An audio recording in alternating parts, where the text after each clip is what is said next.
Boa tarde a todos. Um prazer estar aqui com vocês. Agradeço muito o convite para vir aqui falar de temas dos quais eu gosto muito, que é comunicação. O tema da minha exposição aqui é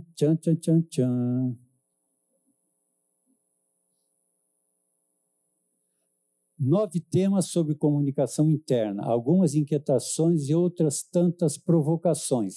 Esses 9 temas me foram passados pelo Daniel como sugestão de abordagem.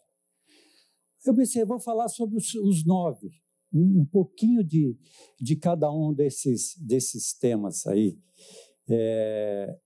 Fiquei pensando também que abordagem teria essa minha exposição, né? Hoje tá tão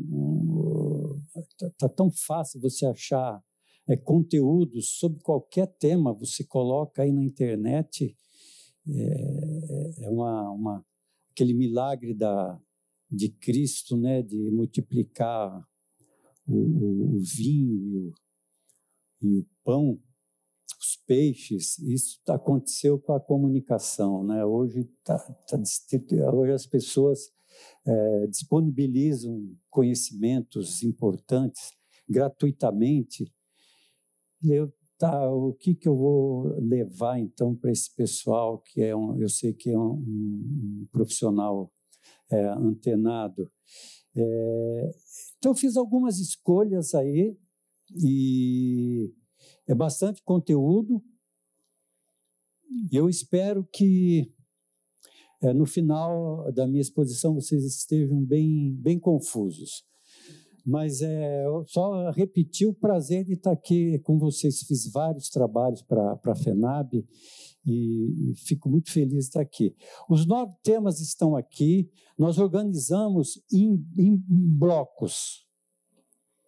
Então, políticas de comunicação interna, práticas de comunicação interna, comunicação escrita e comunicação interpessoal. Então, esses 9 temas estão distribuídos, nós vamos falar sobre cada um deles. Vamos começar, então, com políticas de comunicação interna, que são 2 temas, né? O primeiro é este aqui: importância da comunicação e da interação entre as áreas para a eficácia organizacional.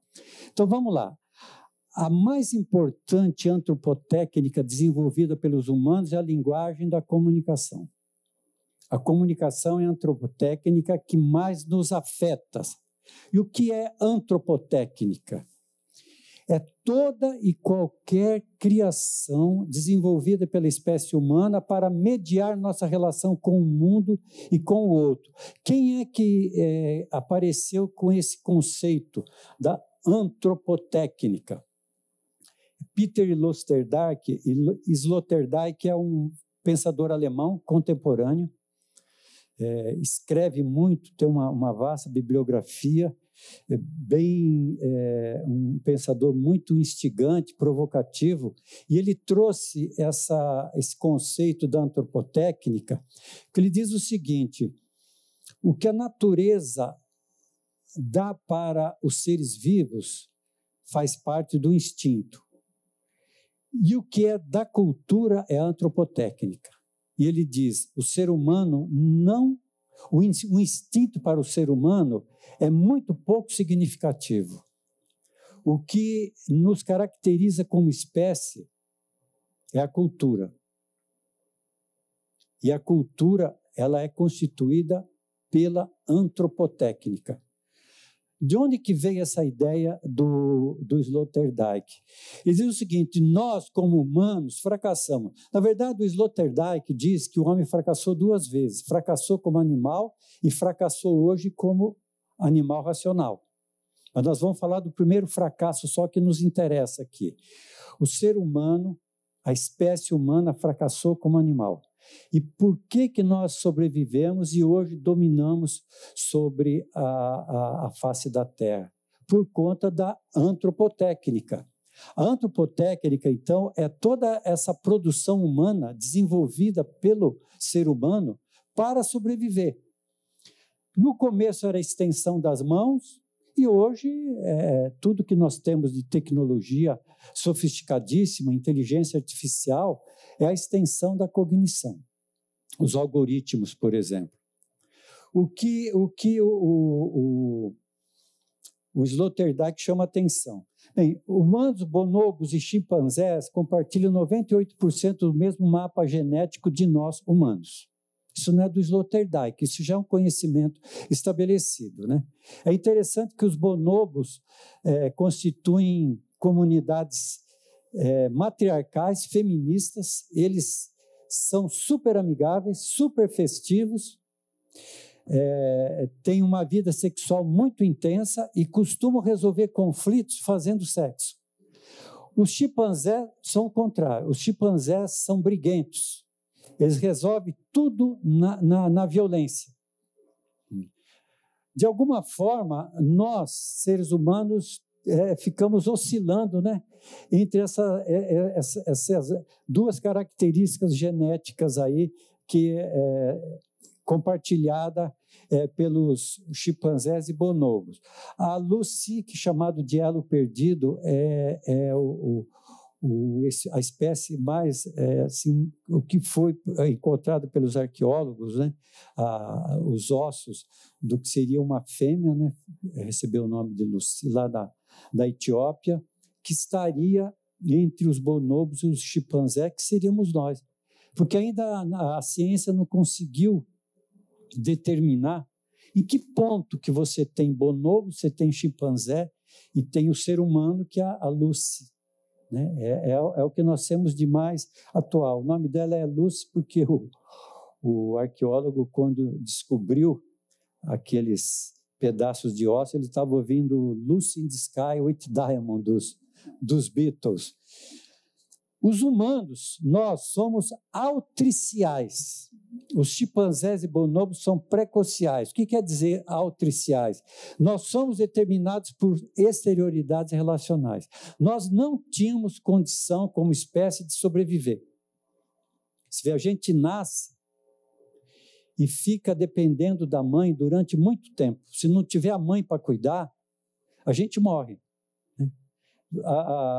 Quem já morou no campo lembra que um bezerrinho, ele nasce e dali a pouco ele está pulando já e procurando o úbre da mãe. E os animais são precociais, do ponto de vista nosso, eles são precoces. Os animais são determinados por interioridade instintuais. Agora, voltando para o Sloterdijk, ele fala, os animais conseguem viver utilizando aquilo que eles trazem por instinto. O ser humano não. Nós teríamos desaparecido. Aí nós fomos determinados por essas exterioridades relacionais. Pô, esse bicho aqui vai me pegar. Ele não sobe em árvore, então eu vou subir. Tá? O que eu vou comer para eu me manter vivo se eu não dou conta, né, de matar esses monstros que estão aqui, né? Então, eu vou juntar a galera aqui para a gente pegar um bisão e produzir alimento. Então, os humanos, como nós somos altriciais, a nossa evolução mostra muita mudança. Os animais, como são ricos em termos instintuais, é pouca mudança. Se você pegar os fósseis de chimpanzés de 10 mil anos atrás, é muito parecido com o de hoje. E nós mudamos completamente. Então, a antropotécnica é uma produção humana e, graças a ela, é que nós estamos aqui vivos. A linguagem do pensamento foi a primeira antropotécnica. Nós começamos a desenvolver um pensamento porque a gente precisava de desenvolver, de criar formas de sobreviver. A linguagem do pensamento gerou a linguagem da comunicação, porque lá os nossos antepassados falaram, escuta aqui, e eu preciso dar um jeito, senão o primeiro bicho que pegar aqui me come, acabou a espécie. Então eu preciso me comunicar para a gente se aglutinar, se juntar. Vem a linguagem da comunicação. Os algoritmos, que é a nossa cognição estendida. A gente aumentou, ampliou a nossa capacidade de pensar, de refletir, que é a cognição estendida. Os algoritmos são processos organizados para facilitar a aplicação de antropotécnicas. E o que nós sabemos hoje? Que tudo isso aqui produz não é só mudanças físicas, mas mudanças neuronais. Isso aqui é um achado de 1960, lá no Congo, na África, chamado ossos de Xang. Isso aqui são ossos de buzil, uma espécie de macaco, em que essas... Olha que coisa maravilhosa isso aqui. Esses risquinhos aqui são anotações matemáticas. Isso aqui é uma espécie de calculadora. Isso tem 20 mil anos. Isso é um algoritmo. A tabuada é um algoritmo. Não sei aqui, a maioria de vocês nunca ouviram falar disso aqui, né, Haroldo? Acho que só nós usamos a tabuada. Depois veio a calculadora, que usa algoritmo. E olha aqui, isso aqui eu fiz essa experiência, eu escrevi no Google, qual a raiz cúbica de 2786? Em segundos já veio aqui. Essa é a sofisticação dos algoritmos. Essa é uma antropotécnica maravilhosa, desenvolvida por nós. Isso aqui é só um início para falar desse primeiro tema aqui. A comunicação, então, que é a principal antropotécnica desenvolvida pela espécie humana, a comunicação estabelece bem ou mal os vínculos entre as diversas áreas de uma organização e a mantém, bem ou mal, estruturada. Comunicação é uma ferramenta de gestão. E a gestão da comunicação, então, a metagestão, que é a gestão da gestão. A gestão da comunicação impacta diretamente a gestão empresarial. Eu gosto muito desse esquema aqui. Você tem a estratégia da organização, pode pensar a FENAB. Da estratégia da organização saem várias políticas. O que nos interessa aqui é a política de comunicação.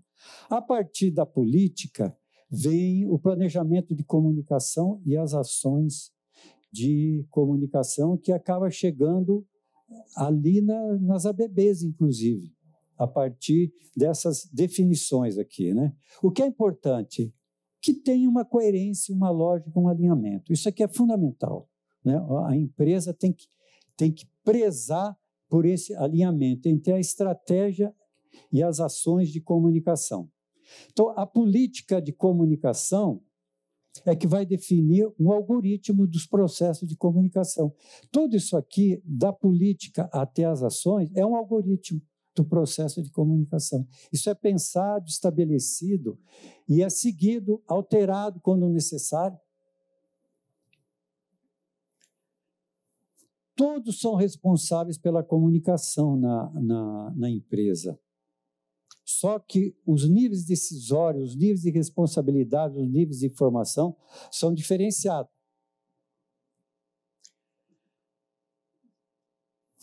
No nível estratégico, a FENAB é pensada como um todo. No nível tático, a FENAB é pensada como um todo. Tem o todo da comunicação, o todo da gestão de pessoas, tem o todo dos convênios, e todas essas áreas em que a FENAB se organiza são os todos, que é a área tática. E o operacional? Que pergunta faz o operacional? O que eu tenho a ver com isso? Que é a base da organização, né? Tem que ter um alinhamento aí também. O funcionário lá do operacional, ele tem que ter consciência, tem que ter conhecimento, mesmo que não tenha consciência, ele tem que ter essa informação, né, da estratégia da empresa naquilo que diz respeito a ele, o que eu tenho a ver com esse. Por que eu tô enfatizando isso aqui? Porque a responsabilidade em relação à comunicação, que é uma ferramenta de gestão, ela é diferenciada. É claro que o nível estratégico, que é a diretoria de uma organização, tem muito mais responsabilidade pela comunicação, afinal, ela que dita aqui, a partir daqui é que saem as políticas, depois o planejamento e as ações que chegam até o operacional. O nosso tema aqui é a questão da responsabilidade pela comunicação. Todos são responsáveis. E pela interação entre as áreas. Também todos são responsáveis, mas em níveis diferenciados. O estratégico, a FENAB como um todo, o tático, a FENAB como um todo, e o operacional, o que eu tenho a ver com isso, com a interação? Os gerentes, olha, isso aqui é importante, os gerentes de equipe são os principais responsáveis pela articulação dos todos da organização. Afinal, ele está aqui, ó, fazendo essa intermediação. Vamos para o tema 2, democratização do acesso à comunicação. O que é democratização do acesso? É tornar algo acessível e disponível para todos, sem qualquer distinção ou hierarquia. Então, isso não funciona numa empresa, seja capitalista ou socialista, não existe democracia nas empresas. As empresas não são democráticas. Há uma divisão não igualitária de poderes, de deveres e de remuneração.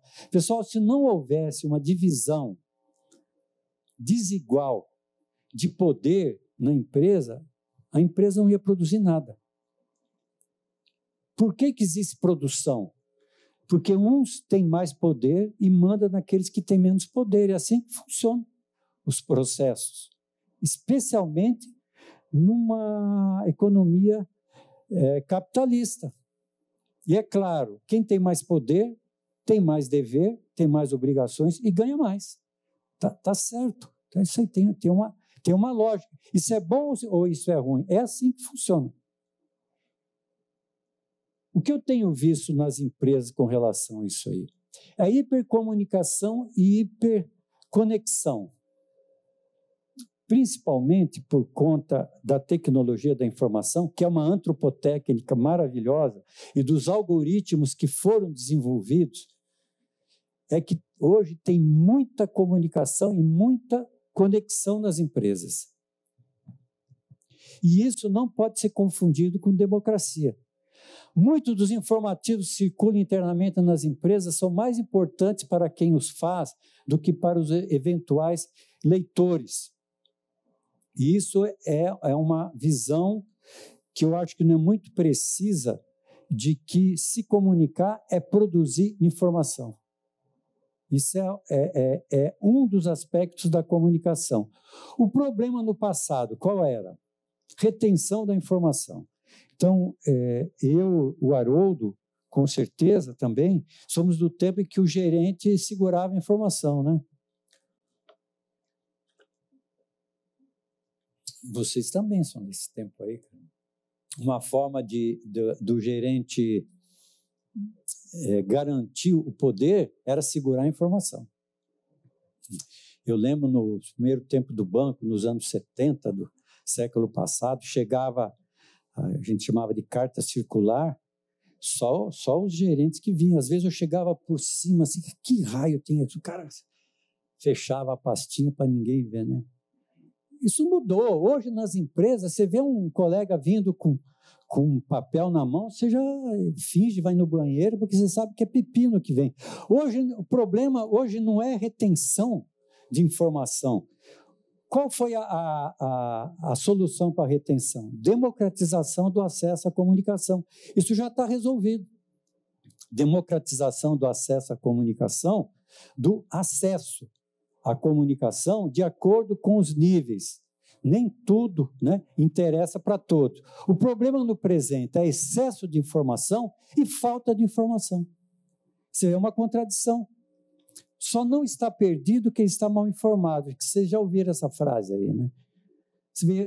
Você tinha a falta de informação, porque havia retenção, aí o que você faz hoje? Você despeja. Isso não é só nas empresas, né? Os meios de comunicação, como que os donos do poder mundial alienam as pessoas hoje? Não é segurando informação, é inundando com informação. A informação que a gente precisa, ela existe, só que ela está perdida no excesso. O que se propunha para a retenção da informação? A democratização do acesso. E agora, é a organização e sistematização do acesso à comunicação. Então, a democratização do acesso, isso está resolvido já. Nós nunca vamos ter aquela democratização do acesso irrestrito de todos a tudo, porque não é assim que funciona a empresa. E hoje nós temos que organizar e sistematizar. Voltamos para o nosso esquema aqui. Alinhamento da estratégia até as ações de comunicação, política, planejamento e ações de comunicação. A organização e sistematização do acesso à comunicação é feito nessas 3 instâncias aí da comunicação. Produzir algoritmos que organizem e sistematizem isso aí. Vamos para o segundo tópico, práticas de comunicação interna, então, que nós chegamos lá nessa última aqui, as ações de comunicação. Então, atuação centralizada ou compartilhada. Eu chamo a atenção para esse ou aqui. A atuação nas práticas de comunicação interna é centralizada e compartilhada e selecionada. Não vamos trabalhar com centralizada ou compartilhada. Depende da instância organizacional. O estratégico, lembra? A FENAB como um todo. O tático, a FENAB como um todo. Aqui o operacional que eu tenho a ver com isso.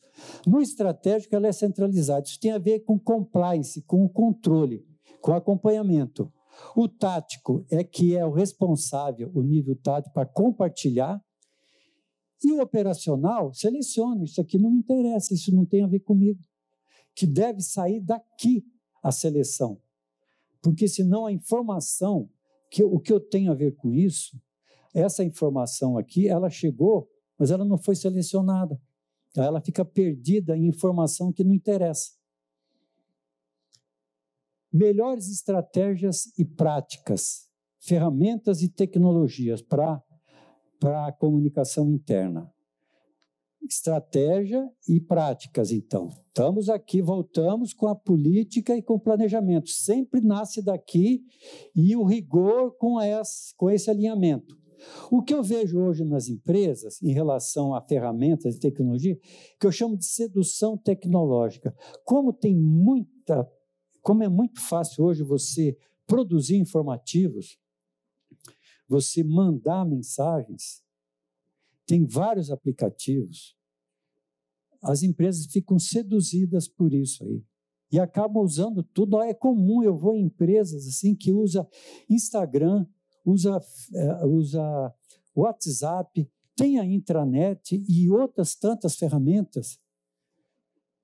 Isso aqui eu acho importante. Nós estamos falando das melhores estratégicas, né? Agora eu estou indo para o tema 5 com essa ideia da sedução tecnológica. Múltiplos canais, vantagens e desvantagens. Muito importante esse tema aqui. Nós não podemos confundir, não confunda comunicação multimodal com comunicação multicanal.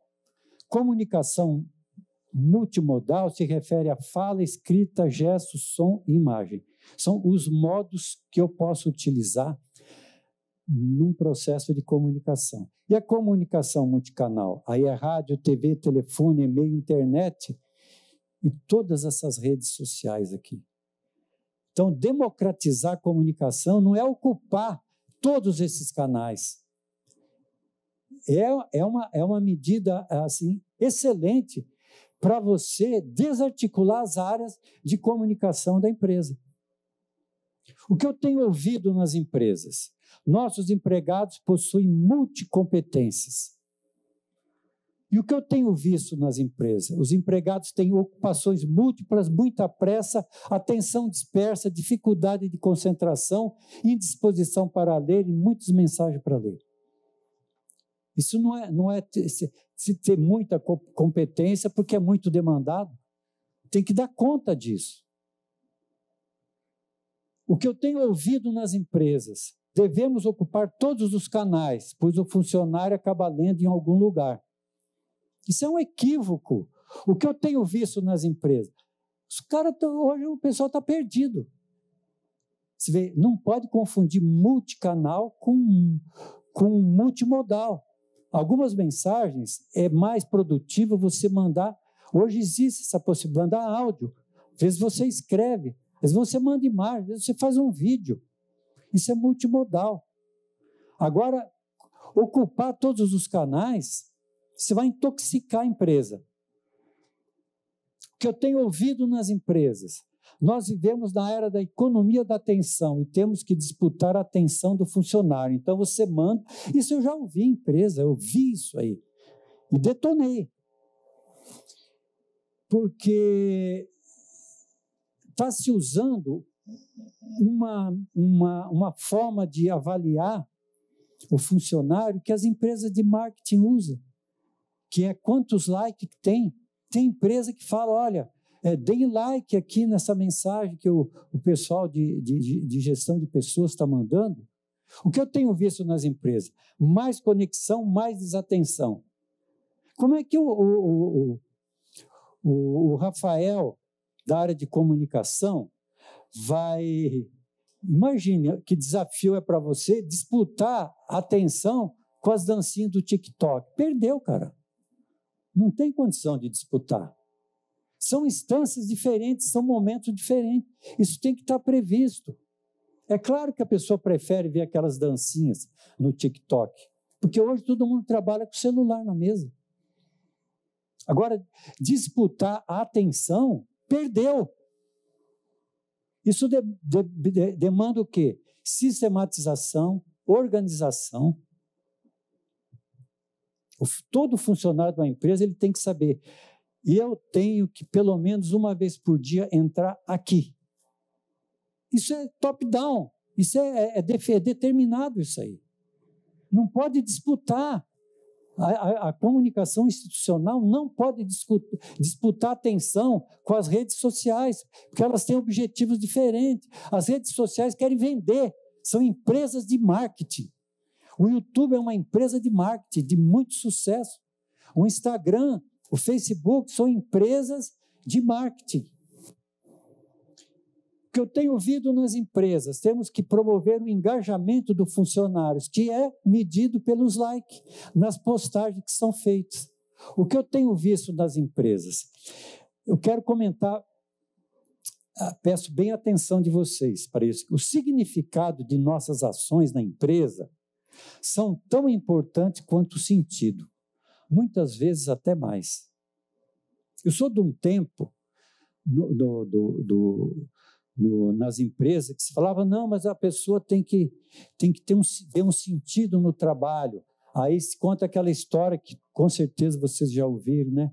Foi perguntado para um pedreiro, o que você está fazendo? Ele falou, estou sentando tijolo. Aí perguntou para outro, o que você está fazendo? Estou construindo uma escola. Olha que maravilha, esse sabe o sentido do trabalho dele. Pois isso aí é um discurso proselitista de um capitalismo explorador.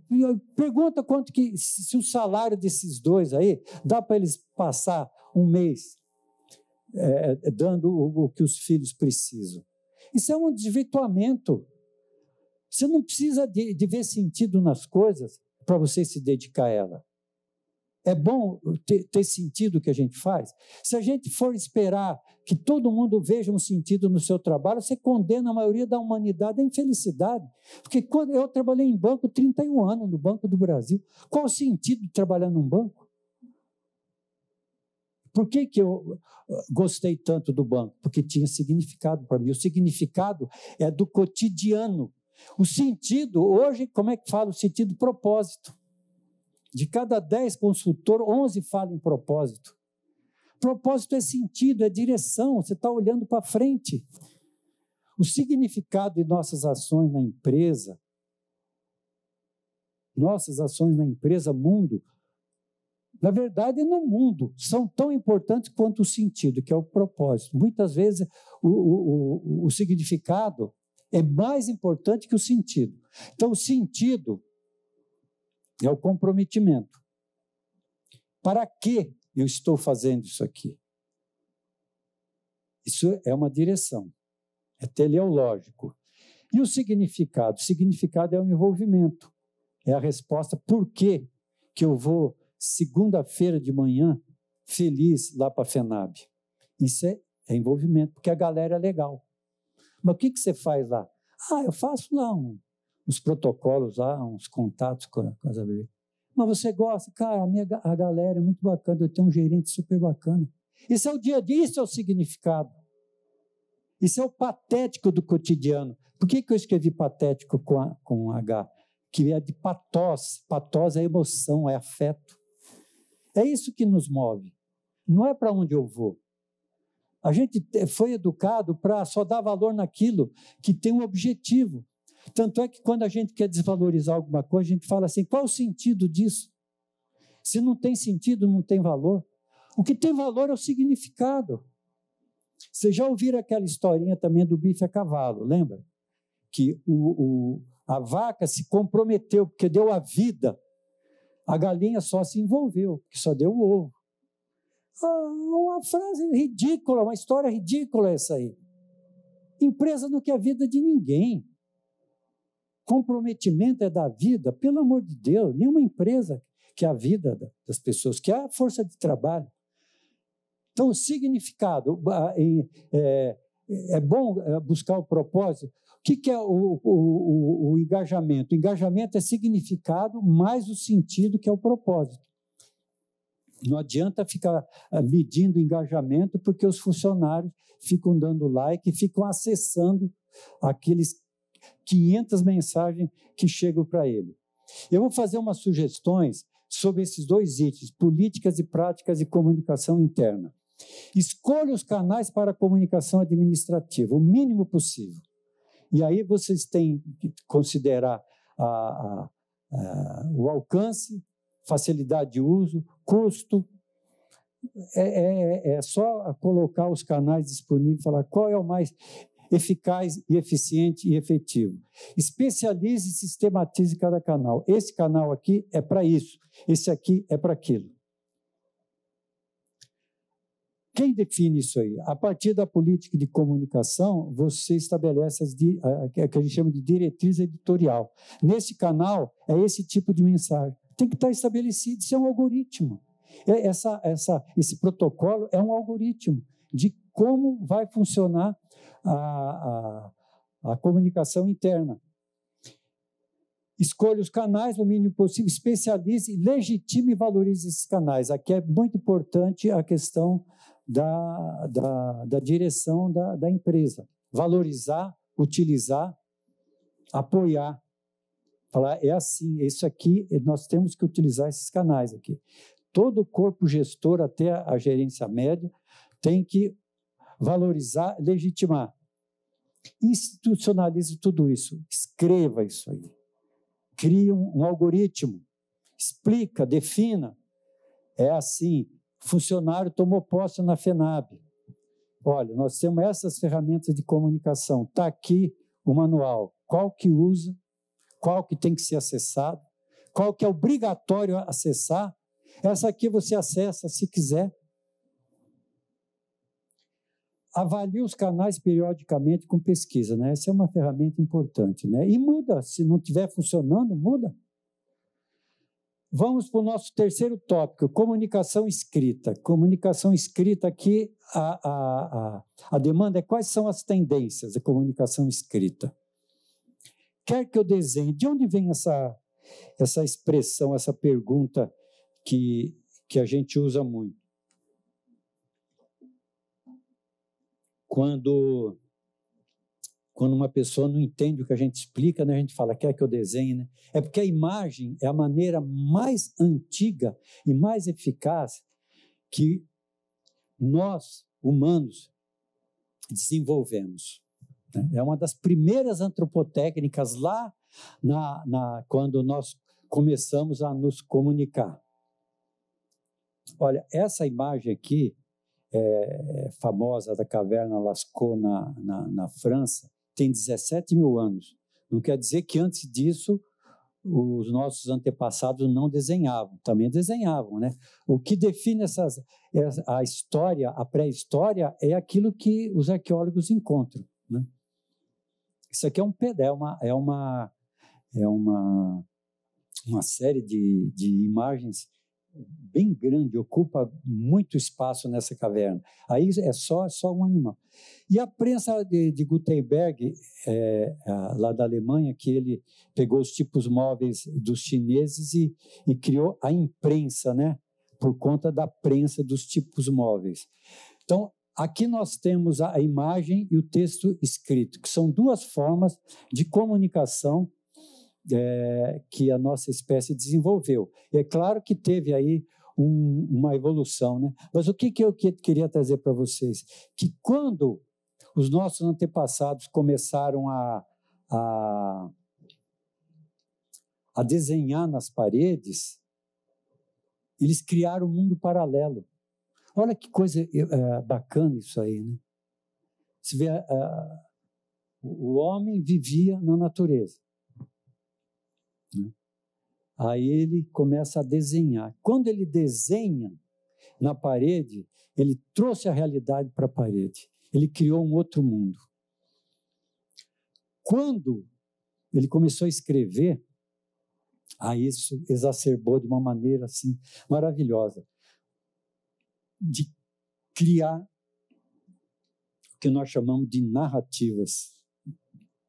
Isso atingiu, né, com a facilidade de multiplicação do texto escrito e da imagem, de todos os modais de comunicação, né? Hoje as narrativas são mais importantes que o factual, que a realidade. Imagem e texto escrito. O texto escrito estimula a reflexão, mobiliza a razão e depois a emoção. A imagem estimula as sensações visuais, mobiliza a emoção e depois a razão. A leitura do texto escrito exige uma disponibilidade neuronal que a visualização da imagem dispensa. A imagem mobiliza instâncias primitivas de nossa competência compreensiva. Resumindo isso aqui, é muito mais fácil você ver algo, uma imagem, do que ler um texto escrito.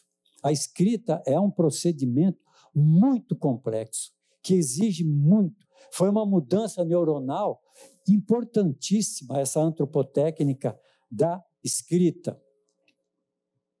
Há 500 mil anos, é estimado, nós desenvolvemos nos nossos antepassados, né, a linguagem da comunicação. Há 5 mil anos, a escrita alfabética. Antes teve os hieróglifos, né? Eu saltei aqui para a escrita alfabética, que é a reprodução do som. Há 500 anos, a imprensa e a alfabetização. Olha que interessante, embora a escrita alfabética existisse já há 4.500 anos, ela teve impacto como uma antropotécnica na modernidade. Faz pouco tempo, há 500. Há 50 anos, a escrita foi aos poucos se tornando legenda das imagens. E há 5 anos, a escrita intransitiva. A escrita para ninguém. É a era que eu chamo de era de pós-escrita. Primeiro, os nossos antepassados criavam imagens, criou um mundo paralelo. Depois de milênios, começamos a escrever a realidade. Agora nós estamos voltando, conversávamos sobre isso, né, Dan? Estamos voltando para a imagem pela facilidade de você criar e compartilhar imagem. E a tendência para a escrita, então? Tem um pensador americano, é um poeta, professor, Kenneth Goldsmith. Ele propõe a escrita não criativa.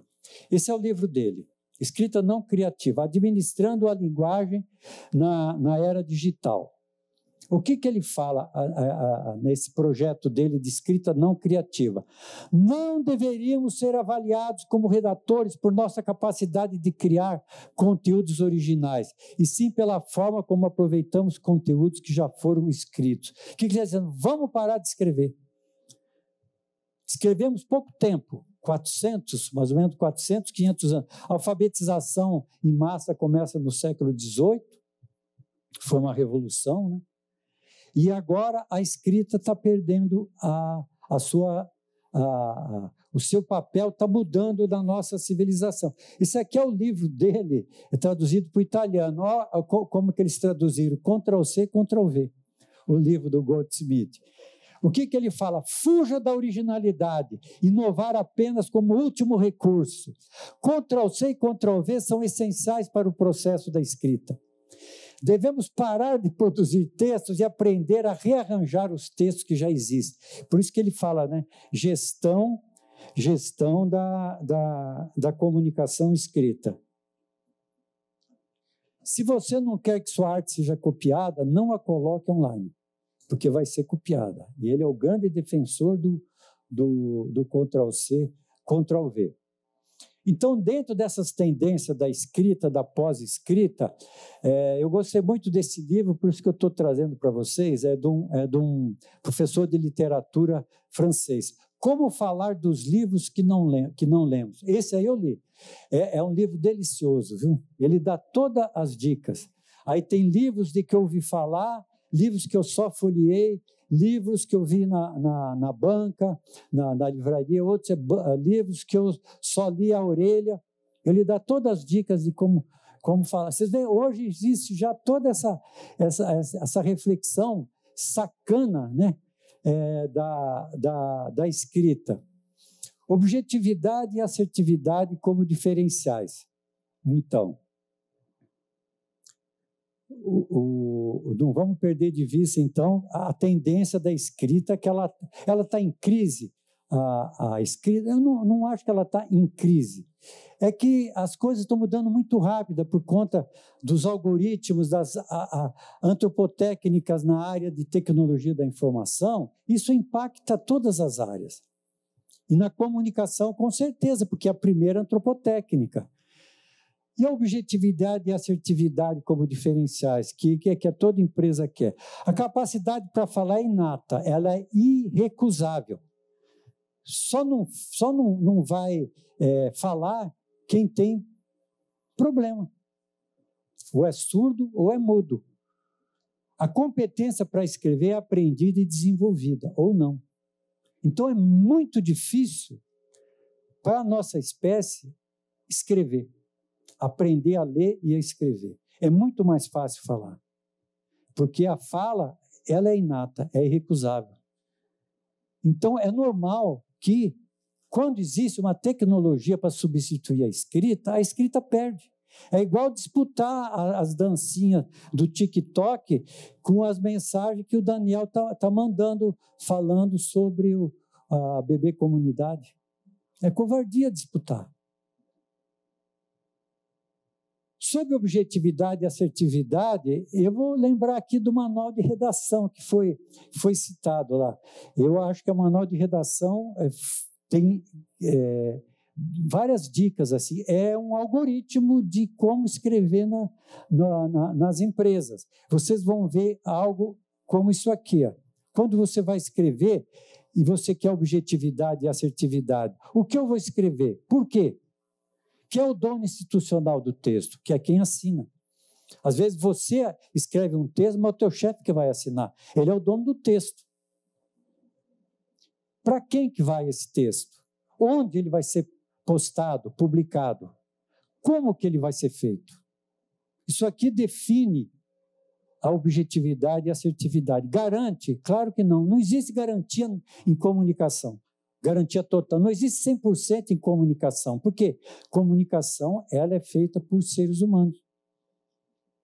E a IA? A IA vai conseguir 100% em comunicação? Ainda não.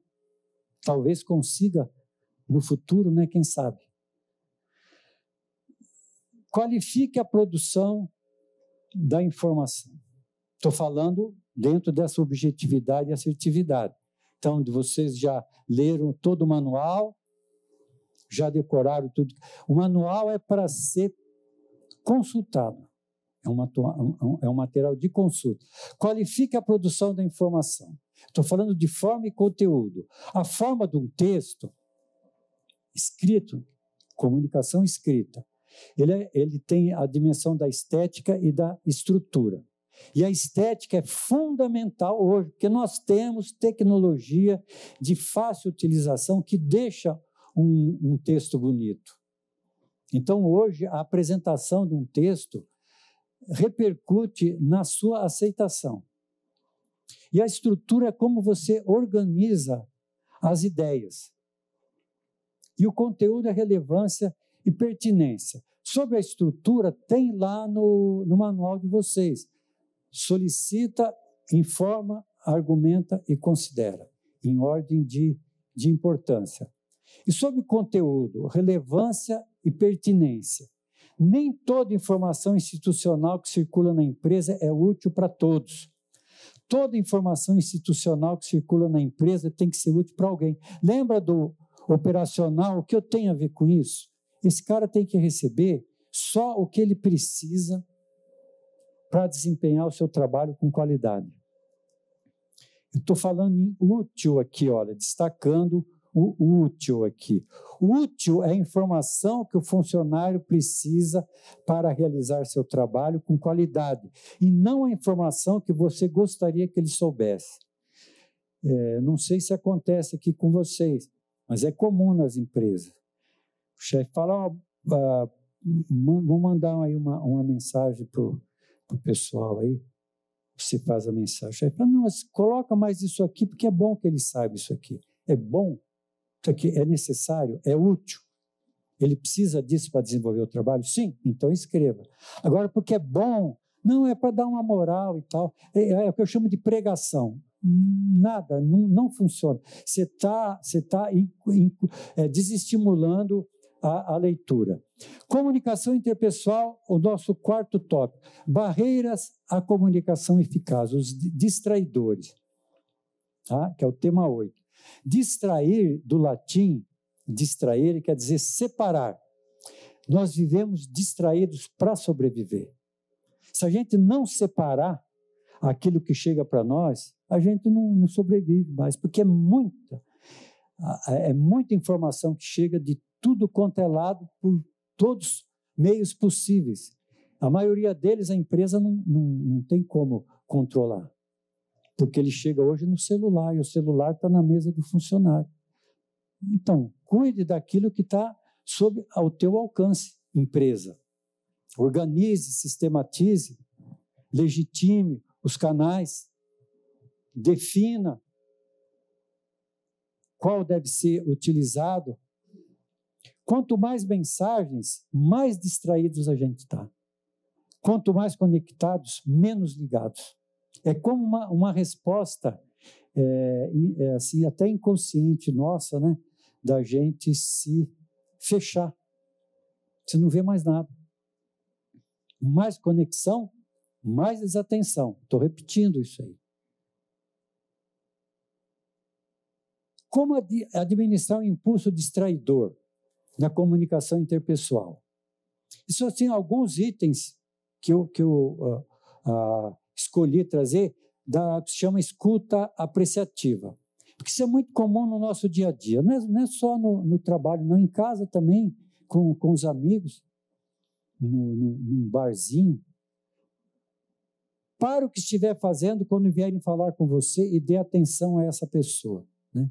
Às vezes você está na tua máquina, no teu computador, o colega vem falar contigo. Você fica falando com ele e continua olhando na tela. Não faça isso.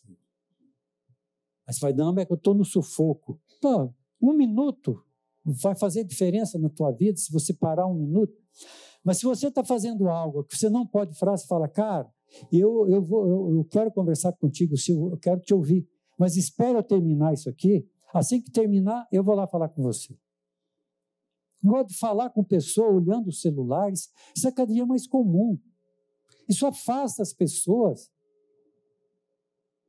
Mostre que está acompanhando com interesse a fala do seu interlocutor. Chama marcadores discursivos de apreciação, né? Olha para a pessoa quando ela está falando. Você pode estar pensando lá na morte da bezerra, tal, mas olha para a pessoa, faz assim afirmativamente, né? Isso motiva a pessoa a falar, pô, está prestando atenção. Isso repercute bem nas interações. Não bloqueie sua atenção por estar ouvindo algo de que discorda. Isso é comum, você está conversando com alguém, a pessoa fala algo que acaba tocando em algum ponto que te desalenta, a tendência da gente é bloquear. Enfim, você já é um elemento distraidor isso aí, pernicioso. Não forme sua opinião antes do interlocutor concluir a apresentação da ideia dele. Se não entender algo, pergunte. Se você não tem nada a dizer, não diga. Coisas simples que fazem diferença, que tornam um ambiente, um clima organizacional bacana, favorável, amistoso, e daí passa a ter significado 8 horas que eu passo naquele espaço lá. Lembra do significado? Do envolvimento? O papel das lideranças nos processos comunicacionais. O que eu tenho visto nas empresas? Se o gerente não se comunica bem com sua equipe, a comunicação da empresa estará prejudicada. O principal agente de comunicação da empresa é o superior imediato. Já existe muito trabalho de pesquisa feito que mostra que a pessoa que os funcionários mais confiam é o superior imediato. Tanto é que quando eles não confiam, acaba dando muito problema que aparece no clima organizacional e acaba sendo substituído, né? Um gerente não consegue detonar uma equipe detona um gerente.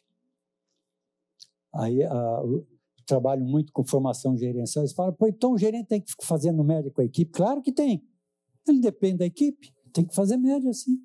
Eu lembro um amigo que falava assim, eu dizia, olha, você, cara, de manhã, quando você chega, você tem que cumprimentar teus funcionários. Aí esse meu amigo dizia, cara, mas eu acho que é tão falso isso. Eu falo, sim, isso que o funcionário valoriza. Porque ele está vendo que você se esforça, e até é falso, para cumprimentar a equipe. A equipe valoriza. Olha o esforço que esse cara faz. Sempre repercute bem isso. Clima organizacional tem um reflexo da gestão da equipe. Isso a repercussão na comunicação é fulminante. Eu botei pesquisa aqui para comentar a pesquisa de clima organizacional aqui da FENAB. Vocês estão de parabéns, viu? Estou comparando com outras tantas empresas que eu vejo, né? Agora, quem está bem deve buscar novos patamares de excelência. Espero que essas minhas provocações aqui contribuam com vocês. Democratização do acesso à comunicação. Lembra que eu falei que não existe democracia nas empresas. E a democratização do acesso já foi atingido. Hoje o problema é excesso. E falta. Falta porque tem excesso. Nós estamos falando do papel das lideranças dos processos comunicacionais. Eu quis recuperar essa questão da democratização. Disponibilização de canais de expressão dos não ditos. Discurso não dito é que eu trabalho com uma explicação de como os discursos funcionam nas organizações. Eu classifiquei em 3 tipos de discurso: os benditos, malditos e não ditos, né? Os benditos são os institucionais, aqueles que tocam o processo de trabalho. Os malditos são as fofocas, rádio corredor, que são importantíssimos, né? Eu discordo de quem acha que fofoca é ruim na empresa. A fofoca é fundamental, né? Falar mal do chefe é uma instituição importantíssima. Eu digo para os gerentes, vocês têm que ter sensibilidade de vez em quando para sair da sala, para o pessoal falar mal de você. Quando você volta, está todo mundo animado e vamos, cumprimenta. E o problema é o discurso não dito. O discurso não dito é isso que corrói os ambientes, o clima e as pessoas. Então, tem que disponibilizar canais de expressão dos não ditos, ouvidoria interna, né? Ou o próprio gerente criar situações para que o funcionário se sinta disponível. Tem não ditos que estão decorrentes de problemas existenciais do funcionário. Todos nós temos nossos não ditos. Aí tem que procurar a terapia. Não estou me referindo a isso aí. É aqueles relacionados ao trabalho. E a promoção da comunicação de mão dupla, né? A comunicação top-down é a do bendito, que vem do estratégico, tático, operacional. Mas tem que ter esses canais para comunicação de mão dupla. Isso é no cotidiano, no patético do cotidiano. Lembra do pathos, emoção? Aquilo que afeta as pessoas. É no dia a dia, é no significado. Que é o clima organizacional. Isso reflete diretamente no clima organizacional. Eu queria falar sobre esse conceito aqui, estupidez funcional como estratégia de gestão, porque ele se manifesta nos processos de comunicação. Mats Alvesson e André Spicer, um sueco e outro da Nova Zelândia. Eles publicaram um livro chamado O Paradoxo da Estupidez, o poder e as armadilhas da estupidez funcional no trabalho. Na verdade, eu conheço o artigo que eles escreveram em 2012. Como fez muito sucesso, eles lançaram esse livro que não está traduzido ainda no Brasil. Sobre por que é paradoxo da estupidez funcional? O que eles dizem? Na chamada economia do conhecimento, que é a economia contemporânea, organizações estão encorajando pessoas inteligentes a fazerem coisas estúpidas. O que é a estupidez funcional? É um comportamento incentivado pela organização. Não é uma incapacidade mental do funcionário. Não é que o funcionário é estúpido. Então, é estupidez funcional. Ele é estúpido quando ele está se relacionando com a organização. Como se caracteriza? Pela positividade restrita, conformidade e passividade. Funcionário que concorda com tudo está uma maravilha, passivo. Como se manifesta? Recusando a dúvida, a incerteza e a ambiguidade, evitando a crítica e o questionamento. Qual o resultado disso? Desestímulo à iniciativa, redução da autonomia, inibição da reflexão criativa e da inovação e camuflagem do conflito. E esse ponto aqui é importante, que a camuflagem do conflito é que gera positividade irrestrita. Porque nós temos medo do conflito. Os gestores têm medo do conflito. Aversão ao dissenso. Medo da polarização. Pessoal, isso não é um problema nas empresas, né? É um problema hoje do Ocidente. A Chantal Mouffe é uma pensadora belga contemporânea, nasceu em 1943. Ela escreveu uma obra muito na área de ciência política, muito bacana. Ela diz assim: o conflito antagonístico é uma relação entre inimigos, em que um dos lados é impedido de expressar suas ideias ou mesmo eliminado. Vocês conhecem alguns políticos que fazem da política, né, um antagonismo. Ela diz, a democracia, o trabalho dela é sobre democracia, ela fala, não pode ter medo do conflito e da polarização, porque isso é constitutivo da democracia. O problema é o conflito antagonístico. Na democracia, é o conflito agonístico que existe. Relação entre adversários que têm o direito de expor suas ideias e defendê-las. Hoje nós estamos com medo de O que é polarização? É um conflito agonístico, um está num polo, outro no outro. Democracia é assim, e isso é comum nas empresas. Ter situações dessas, que são conflituosas. O conflito é constitutivo das relações interacionais. O conflito é constitutivo das relações humanas, não tem como negar ele na empresa. O que você pode fazer é empurrar debaixo do tapete. Não pode ter medo do dissenso e construir consensos artificiais. Agora estou trazendo para as empresas. Acredito que vocês todos já tiveram experiência de conversar com chatbot, né? Os diálogos dos chatbots, o que mostra? Interações anódinas, sem graça, cinzenta. Eu tenho uma amiga, gerente do Banco do Brasil, que diz que hoje o que se faz, ela chama de gestão kkk. Você não pode conflitar, você não pode dizer não. Quando você não sabe o que faz, você põe kkk. Ela chama de gestão kkk. É aquela positividade restrita. Isso está gerando doença. O burnout. O burnout é a doença que aqueles dois autores estão apontando nas empresas, por conta da estupidez funcional. Isso está gerando doença. Eu chamo isso de chatbotização das interações. Pessoal, você não consegue brigar com chat, com IA. É só, muito obrigado, não, me desculpe, fala, mas estava errado isso aqui. Me desculpe, né? Eu também falho, né? Eu não tenho essas informações, mas será que eu não posso te ajudar? Esses dias veio uma resposta e falei, valeu, pessoa de nada. Ela já sabe que valeu é um agradecimento.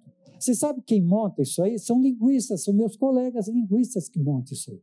Hoje é um campo de trabalho para a área de linguística, é saber o que essas palavras significam, né?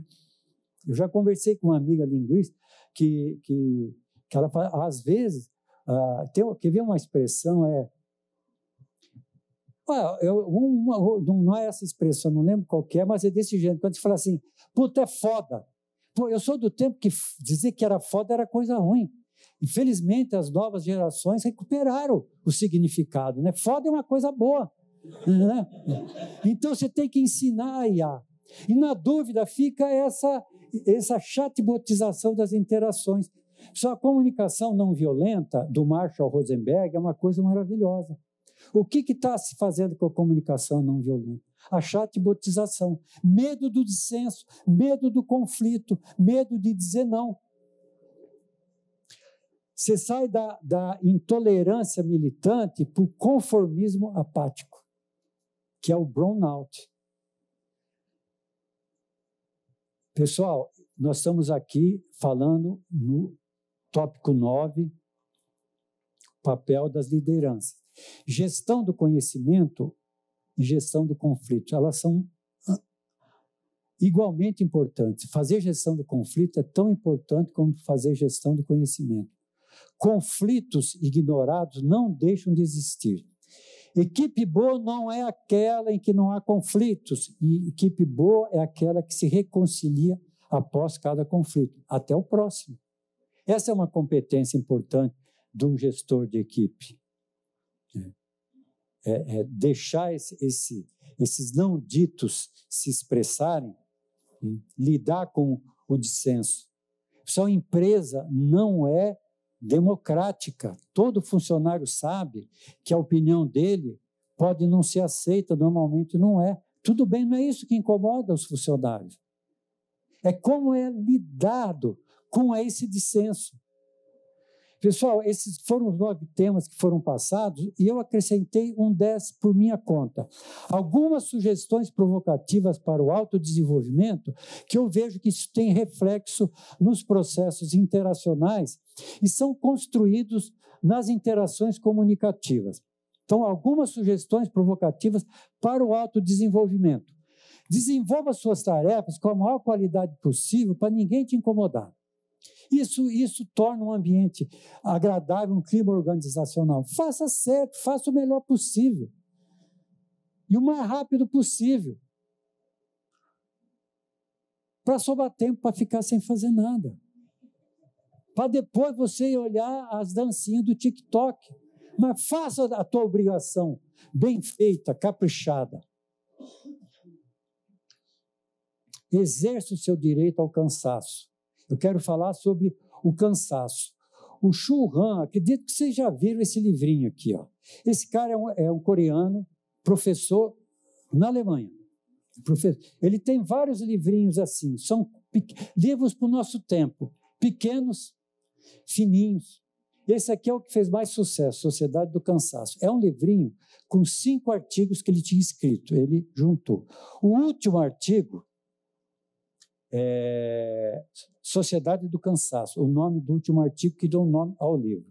O que ele discute nesse livro? Que a nossa sociedade contemporânea é a sociedade do desempenho. Ele falou, nós temos que recuperar a sociedade do cansaço. Como as leituras hoje são feitas com muita rapidez, com quase nenhuma profundidade, e raramente alguém chega ao final de um livro, as pessoas, quando querem criticar, fazer uma crítica à sociedade contemporânea, diz que é a sociedade do cansaço. Eu, como estou aposentado agora e gosto de estudar, então eu tenho mais tempo e gosto de fazer isso, gosto de pesquisa, eu fui ler esse capítulo 5 com muita atenção, e ele é todo sobre esse livro aqui, Ensaio sobre o Cansaço. Não tem em português, essa aqui é uma versão em espanhol, que é do Peter Hand, que é um austríaco, que ganhou o Prêmio Nobel de Literatura, ele é um escritor. E ele escreveu um livro, um elogio ao cansaço. O Han, o coreano, pegou esse livro e escreveu um artigo que é o 5º capítulo, elogiando o cansaço. E é isso que eu quero trazer para vocês. A sociedade do desempenho, que ele diz que é a sociedade contemporânea, que é a dinâmica das organizações, se caracteriza pela hiperatividade, produtivismo, positividade restrita e alerta máximo. Você tem que estar, né, naquele alerta prometeico. E a sociedade do cansaço? É a sociedade na qual nós temos direito à pausa, direito de ficar sem fazer nada, direito à preguiça e direito ao cansaço. Lá nós temos Prometeu e aqui nós temos Dionísio. A hiperatividade e o produtivismo, por que isso tomou conta? Por conta desse home ou office. Era assim, lembra? Nós tínhamos o espaço do trabalho, o espaço da família, dos amigos. Você saía do trabalho, você dava uma chacoalhada assim bem agora, voltava para o trabalho, aqui é o ambiente. Isso aí, com a pandemia, isso embaralhou, agora é home e office. 2 dias em casa, 3 dias no trabalho. Na pandemia, minha filha, que estava em São Paulo, a empresa dela fechou, ela foi para Balneário Camboriú. Aí, logo ela voltou a trabalhar home office. No almoço ela tinha que trabalhar. Eu falei, mas o que é isso? Eu falei, pai, mas está todo mundo aqui, tem que resolver isso. Você vê, nós temos que desenvolver uma antropotécnica, ou seja, um algoritmo de como administrar o home e o office. Senão nós vamos ficar na sociedade do desempenho, vamos chegar no burnout. Isso aí eu chamo de ubiquidade promíscua. Nós hoje conseguimos estar em 2 lugares ao mesmo tempo, às vezes 3 lugares ao mesmo tempo. No celular você está num lugar, você fisicamente está em outro, aqui no computador você está em outro. Curta os intervalos, o prazer da vida está nas lacunas. Nós temos que recuperar esses espaços.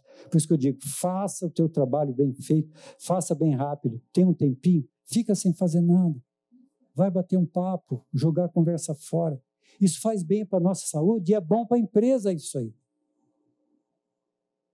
Algumas sugestões provocativas para o autodesenvolvimento. Lembra que isso aqui é o 10º que eu coloquei aqui. Não se apaixone pelo seu trabalho, se apaixone pelas pessoas com quem você trabalha. Você só se apaixona pelo seu trabalho se você tiver um propósito, se você se identificar com o propósito da empresa. Meu Deus do céu, repito, a gente condena grande parte da humanidade à infelicidade, porque tem tanta coisa sem sentido, sem propósito que a gente faz. Porque a vida exige isso da gente. A sociedade se organizou dessa forma. Vamos valorizar as pessoas com que a gente trabalha, o dia a dia, o patético do cotidiano. Não terceirize para a empresa a responsabilidade por sua felicidade. O objetivo da empresa não é trazer felicidade, tampouco trazer infelicidade para as pessoas. O objetivo da empresa é produzir resultado para o acionista. Nós somos seres racionais e afetuais. O que fazemos ou deixamos de fazer afetam as pessoas. Isso nós temos que... A gente sabe disso, às vezes esquece. Lembra que eu falei da confusão, que era o que eu esperava que vocês incorporassem, né? Ao final da minha palestra? Confusão, a gente tem um preconceito contra essa palavra. Confundir é fundir com. Eu trago informação para vocês. Vocês têm um conhecimento produzido durante a vida. Vocês fundem alguma das informações, aquelas que vocês gostaram, que vocês se identificaram, vocês vão fundir com o conhecimento que vocês têm e produzir um conhecimento novo, né? Diga assim, eu sou um profissional que vendo conhecimento, mas entrego informação, porque conhecimento é uma construção coletiva. Mesmo que você construa com as informações do conhecimento que você tem. Essa é a confusão. E nós temos que reconhecer que razão e afeto, elas estão confusas dentro de nós. Nós somos afeto e razão. Nossa fragilidade e vulnerabilidade nos conectam com o mundo. É esse afeto. E quando eu digo afeto, eu estou usando o afeto de Spinoza, né? O Spinoza dizia que afeto é ódio, amor, cuidado, ofensa, tudo isso é afeto, que mobiliza as emoções. E, às vezes, a gente, nessa sociedade do desempenho, a gente quer mostrar o tempo todo que a gente está bem, que nós somos vencedores, que nós temos sucesso. Não gasta energia com isso aí, não. Quando a gente reconhece a nossa fragilidade, vulnerabilidade, né, as pessoas se aproximam da gente e falam, pô, encontrei um humano aí. Lá nos primórdios, o que os nossos ancestrais diziam? Preciso de você porque eu não posso fazer isso sozinho. Como é que nós vamos matar um elefante desse aí? Nós temos que nos juntar. Hoje, preciso de você porque gosto de estar junto. É isso aí, eu gosto de... Hoje a nossa civilização se organizou de maneira a valorizar o individualismo. E nós não somos individuais.